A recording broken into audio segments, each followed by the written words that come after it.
सर्वेभ्यो नमः। देववाणी संस्कृतम यूट्यूब सदृश्यं प्रति भवतीनां च हार्दं स्वागतम। मित्रों,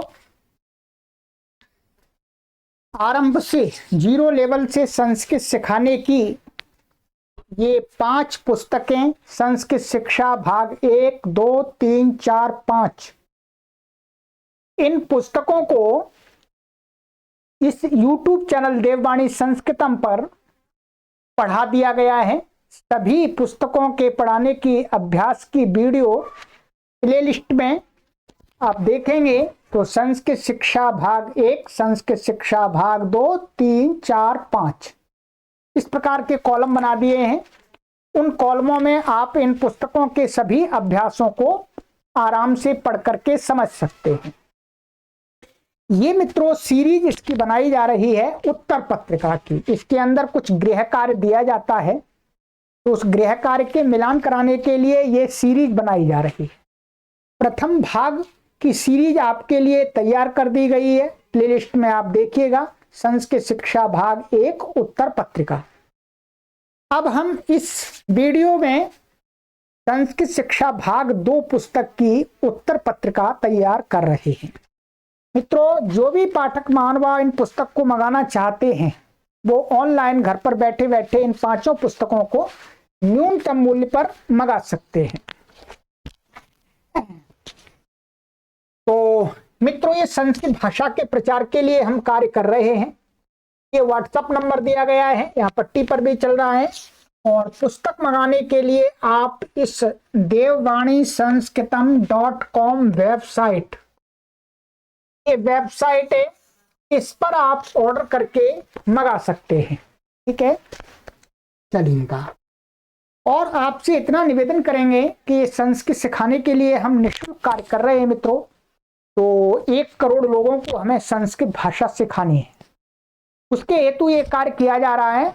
इसलिए आप इन वीडियोज को अधिक से अधिक लोगों को शेयर कीजिएगा और वीडियो देखते समय लाइक अवश्य कीजिएगा, जिससे संस्कृत माता की उसका जो सौंदर्य है वो आपके लाइक से बढ़ जाता है। आइएगा मित्रों, हम प्रथम अभ्यास के कार्य का मिलान करते हैं। आपको पढ़ा दिया गया है सीरीज में, पहले अभ्यासों को पढ़िएगा। और यदि आपको ढूंढने में कोई कठिनाई होती है तो आप हमसे संपर्क करके सीरीज को ले सकते हैं, आपसे कोई शुल्क नहीं लिया जाता। ये मित्रों, हमने प्रथम इस दूसरे भाग में प्रथम अभ्यास में ये शब्दकोश पढ़ाया था आपको, और ये 3 नियम पढ़ाए थे। ठीक है, ये 3 नियम पढ़ा दिए आपको। इसके अलावा ये कुछ वाक्य थे, उनको भी मैंने आपको बता दिया था, समझाया था। इसके अलावा यहाँ पर कुछ गृह कार्य देते हैं ये। ठीक है, यहाँ पर मैंने लिख करके आपके लिए तैयार किया हुआ है। तो आइएगा, गृह कार्य का आपने जो किया है वो उसका मिलान कीजिएगा। हिंदी में अर्थ लिखो। यहाँ संस्कृत के वाक्य इन्होंने लिख करके दिए थे, उसकी हिंदी बनानी थी आपको। तो देखिएगा, बालकाः पठन्ति लिखन्ति च। ठीक है, इसकी हिंदी क्या होगी? बालक पढ़ते और लिखते हैं। भवान ग्रामम गच्छति, आप ग्राम को जाते हैं। भवती गृहम गच्छति, आप गृह को जाती हैं। मूर्खाः पतन्ति हसन्ति च, मूर्ख गिरते हैं और हंसते हैं। ठीक है, गिरते हैं और हंसते हैं। तो ये तो इनकी हिंदी हो गई। ठीक है, इसके आगे फिर यहाँ पर ये कार्य डॉक्टर कपिल देव जी ने इसी अभ्यास में ये गृह कार्य दिया है, संस्कृत बनाओ। ये हिंदी के वाक्य इनकी संस्कृत बनानी है आपको। ठीक है, तो आइएगा, ये मिलान कीजिएगा। वह बालक घर जाता है, तो सः बालकाः गृहं गच्छति। वे बालक घर जाते हैं। बालकाः गृहं गच्छन्ति, आप गांव जाते हैं। भवान ग्रामम गच्छति, आप घर जाती हैं। भवती गृहं गच्छति, छात्र पुस्तकें पढ़ते हैं। छात्राः पुस्तकानि पठन्ति, घोड़ा दौड़ता है। अश्वः धावति। ठीक है, चलिएगा अब आइएगा आगे। चोर दौड़ते हैं और गिरते हैं। तो चोराः धावन्ति पतन्ति च। विद्वान पुस्तकें लिखते हैं। प्राज्ञाः पुस्तकानि लिखन्ति। दो बालक चंद्रमा को देख रहे हैं। बालकौ चंद्रम पश्यन्तौ स्तः।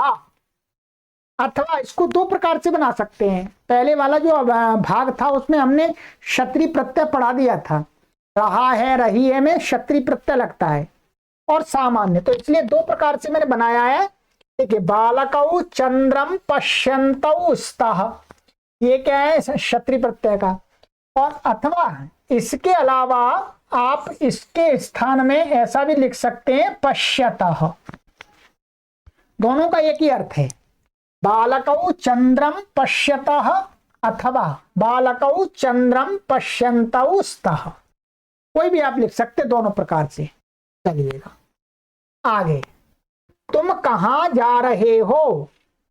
तो त्वं कुत्र गच्छन् असि, यहां पर भी क्षत्रिय का प्रयोग दिखा दिया मैंने। ठीक है, ऐसे ही अथवा त्वं कुत्र गच्छसि, तो कोई भी एक प्रयोग कर लीजिएगा इसमें से। ठीक है, क्षत्रिय प्रत्यंत का ये पूरा हो जाएगा और इसके स्थान में ये भी कर सकते हैं। दो प्रकार से वाक्य आप बना सकते हैं।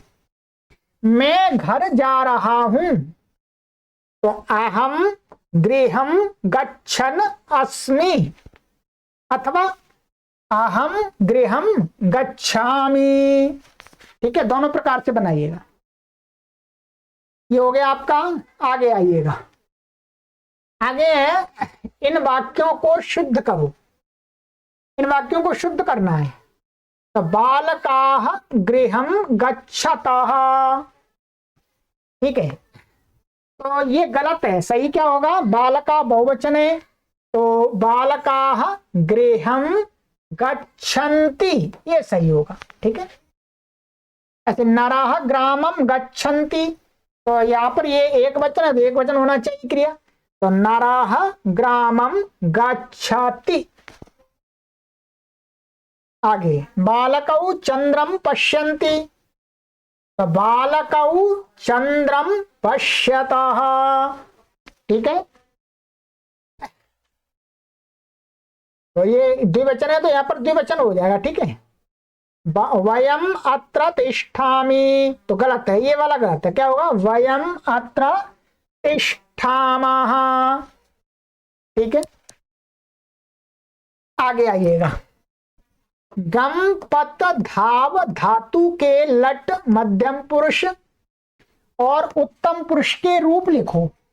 ठीक है, चलिएगा। तो यहां पर मैंने आपको रूप लिखा दिए हैं इन धातुओं के। ठीक है, क्या मध्यम पुरुष के लिखा है, लट लकार के मध्यम पुरुष के और उत्तम पुरुष के। तो ये मध्यम पुरुष के दिखा दिए मैंने और ये उत्तम पुरुष के। आइएगा देखिएगा, पहले मध्यम के देख लीजिएगा। गम और पत और धाव। तो गच्छसि गच्छथः गच्छथ, पत का पतसी ये प है, पतसी पतथः ये त है। ठीक है, पतथ। और धाव का धावसी। ठीक है, धावथः धावथ। और उत्तम पुरुष में गच्छामि गच्छावः गच्छामः, पतामि पतावः पतामः, धावामि धावावः धावामः। ठीक है, तो ये आपका इस प्रथम अभ्यास का गृह कार्य संपन्न हो गया है। तो मित्रों, आपसे मेरा यही निवेदन है कि आप इन पांचों पुस्तकों को पहले, अर्थात आपके लिए हमने उत्तर पत्रिका के साथ में निःशुल्क तैयार कर दिया है। अब आप पढ़ना आपका कार्य है। और संस्कृत भाषा को 1 करोड़ लोगों को सिखाने के लिए कार्य कर रहे हैं तो शेयर अवश्य कीजिएगा, अपने मित्रों को सलाह दीजिए। और कोई भी कठिनाई आपको आती है तो आप व्हाट्सएप नंबर पर संपर्क कीजिएगा जो आपको यहां दिया गया है। चलिए आगे दूसरे अभ्यास के उत्तर पत्रिका के साथ में मिलते हैं। सर्वेभ्यो नमः।